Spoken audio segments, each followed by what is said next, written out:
kondisi kita sekarang adalah kondisi perang. Jangan dibilang kita nggak kondisi perang. Kondisi perang. Ingat 9 garis putus-putus itu, Tiongkok akan mengklaim itu wilayahnya. Betul. Ya. Lalu untuk menghadapi Tiongkok, apakah negara sebesar Indonesia militernya sanggup?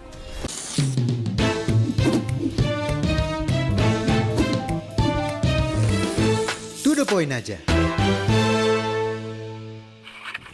Halo Sobat Cindo, militer kita butuh modernisasi untuk menjaga samudra. Namun, bantuan raksasa barat tak pernah datang dengan cuma-cuma. Jebakan teknologi Amerika bisa jadi bencana. Hari ini, kita bedah bersama Slamet Ginting, analis militer dan pertahanan dari Universitas Nasional Jakarta. Siapa yang sebenarnya mengendalikan senjata? Terima kasih Bang Ginting telah hadir Siap. di To The Point aja. Bung Ike, Bung Ipung, Ya, terima kasih. Selamat datang, ketemu kembali. Iya. Oke. Ya, Bang Ginting, Ya. apakah fakta pertahanan yang baru saja ditandatangani ini, yang baru saja dibahas ini, murni untuk modernisasi alutsista kita, atau hanya cara Amerika untuk menyetir dan menjadikan Indonesia sebagai bumper mereka? Ya, tentu sekarang geopolitik global itu sudah berubah ya setelah Amerika dan Israel menyerang Iran. Ya. Maka betul-betul sekarang multipolar. Ya. Artinya Amerika dan Israel di satu sisi, kemudian ada Rusia, Tiongkok, dan Iran di sisi yang lain, ada juga Uni Eropa. Ya. Eropa. Ya. Kan Amerika juga mau meninggalkan NATO. NATO. Nah, Ya. ini otomatis berubah geopolitik Ya. global. Termasuk bagaimana kepentingan nasional Indonesia. Maka kalau kita lihat makna strategis dari dalam konteks geopolitik global ini, di mana posisi Indonesia berada. Ini sebenarnya hampir sama dengan ketika kita akan merebut Irian Barat tahun 1961, 62, 63 itu perang dingin terjadi Ya, waktu itu perang dingin. Betul. antara blok liberalis Barat dan blok Timur. komunis. Kita di mana? Hmm. Posisi kita adalah negara non-blok. Artinya betul-betul tidak masuk blok timur, tidak masuk blok barat. Ya. Nah, fakta ini yang sekarang harus dibaca dalam lanskap kekuatan besar, terutama yang berhadap-hadapan di dekat Indonesia, Amerika dengan Tiongkok. Ya. Sudah pasti tuh. Indo-Pasifik. Ya, Indo-Pasifik, Laut Cina Selatan, ingat 9 garis putus-putus itu, Ya. Tiongkok akan mengklaim itu wilayahnya. Betul. Ya. Lalu untuk menghadapi Tiongkok, apakah negara sebesar Indonesia militernya sanggup? Nggak akan sanggup. Enggak. Nah, di sisi lain, pasukan Amerika sudah di Darwin. Ya. Pasukan Amerika juga sudah di perbatasan Papua New Guinea dengan Indonesia. Apakah kita sanggup menghadapi Amerika? Nonsen. Dari sisi persenjataan. Karena itu keuntungan politik bebas aktif Indonesia dan juga negara non-blok, kita bisa bekerja sama dengan semuanya. Tapi bukan dalam aliansi fakta militer. Ya. Oke. Nah, makanya ini juga harus dibaca. Posisi Indonesia ini kan sebagai swing state atau negara kunci yang tidak berpihak secara formal dengan negara-negara besar itu.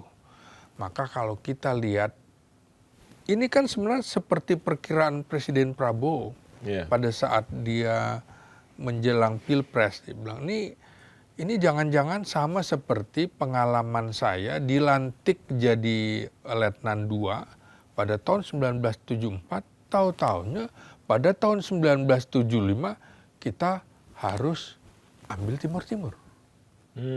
Ya. Nah, dia juga perkirakan. Makanya pada saat Prabowo menjadi Menteri Pertahanan itu, dia betul-betul menurut saya kesal dengan Menteri Keuangan Sri Mulyani. Karena dia minta anggaran militer ditambah, tapi kan tidak disetujui. Betul. Mungkin kalau waktu itu disetujui, kita nggak tergopoh-gopoh seperti sekarang. Jadi apa yang dia prediksi benar. Oke, ya. Bahwa akan ada geopolitik. Situasi yang- Nah, makanya kemudian keseimbangan kawasan ini harus dijaga. Kita dalam tanda petik ya harus seolah-olah bagian yang sangat dekat dengan Amerika, tapi seolah-olah kita juga dengan Tiongkok dan Rusia. Buktinya kita masuk bridge itu kan ekonomi. Di situ ada Tiongkok, ada Rusia, termasuk Iran di situ kan. Ya, betul. India. Ini kekuatan militer yang besar, bukan hanya, jangan lihat itu hanya kekuatan ekonomi. Dan kita juga masuk BOP juga kayak gitu. Bagaimana kalau kita berhadapan dengan Tiongkok tanpa bantuan Amerika? Nah, sama dengan saya melihat di Papua itu kita sedang menjalin kerjasama dengan Rusia. Karena Amerika ada di sana.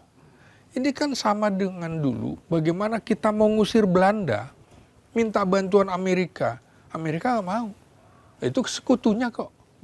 Nggak mau ngusir Belanda dari Irian Barat. Akhirnya apa? Ya kita cenderung waktu itu condong seperti negara komunis. Apa? Minta bantuan ke negara-negara Eropa Timur.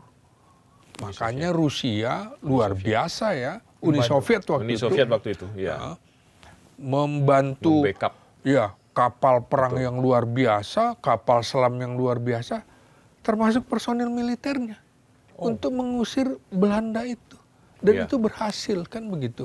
Sama dengan kita tahun 58 kita menyandera pilot Amerika Ellen Pope dalam kasus PRRI Permesta. Ditahan sama kita. Tidak dilepaskan. Jadi senjata sama kita ke Amerika.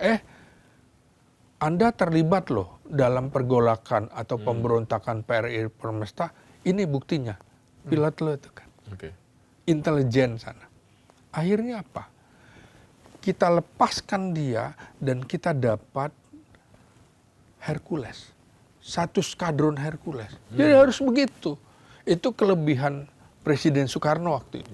Posisi tawar kita terlihat pada saat posisi tawar kita lihat. Jadi jangan kemudian kita mau anak sekarang bilang dikacangi gitulah ya. Kita dilecehkan ya. Kita negara besar, kita pendiri negara non-blok, kita juga pendiri penggagas konferensi Asia Afrika di mana kita menentang neokolonialisme begitu. Jadi iya. Kalau melihat pengalaman sejarah tadi yang Bang Ginting sampaikan, berarti Indonesia termasuk punya pengalaman memperlakukan kekuatan dunia yang memang dominan. Dulu Perang Dingin, Blok Barat, Blok Timur, dan sekarang terus dominasi Blok Barat, terus kemudian ada sekarang kekuatan baru namanya Iran yang bergabung sama Cina dan Rusia. Nah, ini kaitannya dengan beberapa saat sebelum penandatangan kerjasama antara Pak Safri dengan Menteri Perang Amerika ya. Itu kan muncul informasi dari media India bahwa akan ada Amerika akan minta akses full terhadap wilayah udara Indonesia. Nah, begitu Bang Ginting melihat itu di media, kira-kira yakin nggak kayak gitu? Saya nggak yakin. Karena sebenarnya kita sudah marah terhadap Amerika dalam beberapa kali ketika mereka memasuki wilayah udara Indonesia tanpa izin. Ada sekitar 18 kali. 18 kali ya? Ada 18 kali. Ketika banyak teman-teman wartawan tanya dengan berita ini, saya nggak yakin, saya bilang. Saya nggak terpengaruh dengan isu-isu ini. Iya, nggak terpengaruh. Nah, ini kan juga yang menarik, kita mendapatkan informasi-informasi itu dari mana? Negara pesaing Amerika. Artinya kita butuh informasi intelijen dari Tiongkok, informasi intelijen dari India, dari Rusia juga. Ketika kita tidak sanggup menghadapi dominasi Amerika. Begitu Donald Trump mengganti istilah Kementerian Pertahanan jadi Kementerian Perang, Maka dalam pikiran saya betul-betul, ini Amerika akan melakukan ekspansi gila-gilaan ke beberapa negara, terutama bekas suasana perang dingin. Mana yang dulu kira-kira kiri, yaitu Bolivia misalnya. Makanya Venezuela, gitu kan? Nah, seperti itu. Hari ini atau tadi malam kita udah dapat informasi juga. Di mana negara Eropa yang mendukung kuat Israel, presidennya kalah, udah 12 tahun. Artinya dihukum nih situasinya. Betul. Makanya kita juga jangan salah mengambil keputusan ya dalam situasi geopolitik yang sangat tidak menentu ini. Tentu bagi Amerika ini bagian dari strategi mendekat tanpa aliansi formal seperti NATO. Upaya Indonesia seperti itu. Maka saya selalu mengingatkan juga, TNI ingat loh. Kita diberikan bantuan luar biasa untuk mengambil Timor Leste. Pada saat itu, keputusannya menurut saya benar. Karena negara-negara komunis itu sudah muncul di Asia Tenggara. Amerika kalah kan?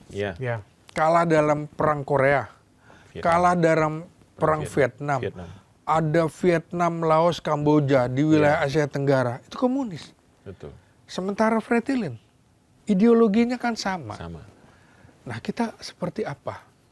Nah, ini kan kondisinya seperti ini akhirnya dilihat dari kasus Ukraina Rusia ini. Loh, ini kok mau jadi negara NATO? Loh, artinya saya terkurung dong, Rusia. Makanya dia mengambil inisiatif duluan. Nah, sekarang situasi-situasi ini bukan tidak mungkin akan terjadi di beberapa negara. Siapa sangka India, Pakistan kemarin. Thailand, Kamboja. Itu negara tangga kita juga semuanya. Dekat sekali itu sama Dekat kita. sekali. Iya. Nah, sama mengapa saya dalam tanda petik mendukung Siaga 1 waktu itu. Karena kapal Iran sudah di Samudra Hindia. Pesawat tempur Israel ada di Singapura. Loh, kita jadi apa kalau kita nggak siap siaga? Nah, ini kadang-kadang nggak dipahami oleh publik situasi yang memang babaliut ya, istilah Sunda gitu. Ruwet banget bulat gitu. Ya kalau bahasa Jawa.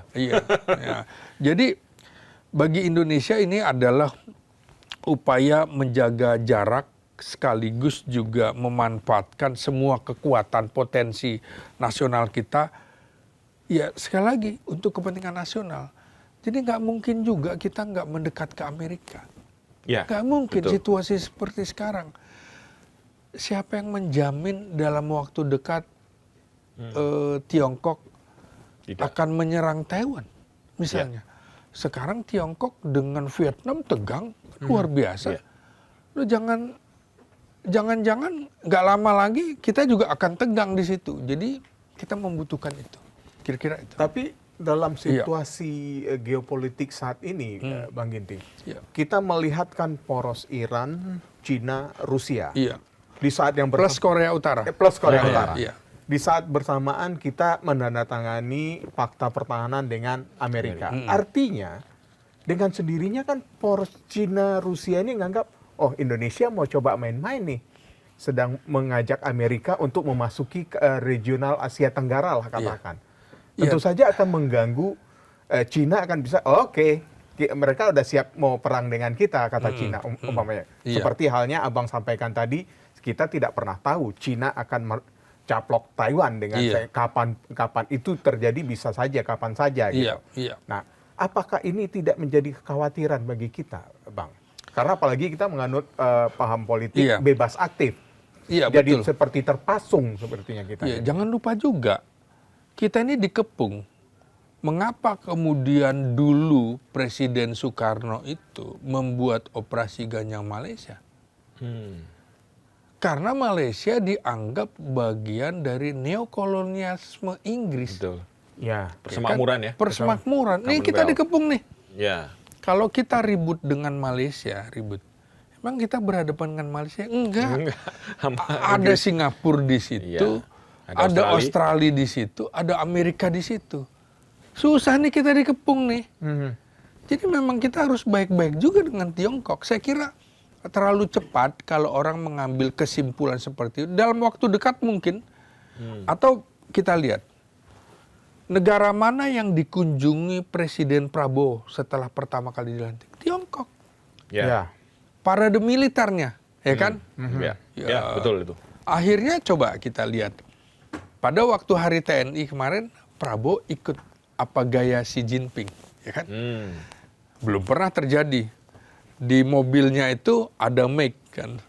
Terima kasih atas pengabdianmu. Itu kan sama dengan yang katakan Xi Jinping. Itu menunjukkan juga kepada Tiongkok, kita bersahabat loh. Kita dulu sama-sama negara non-blok.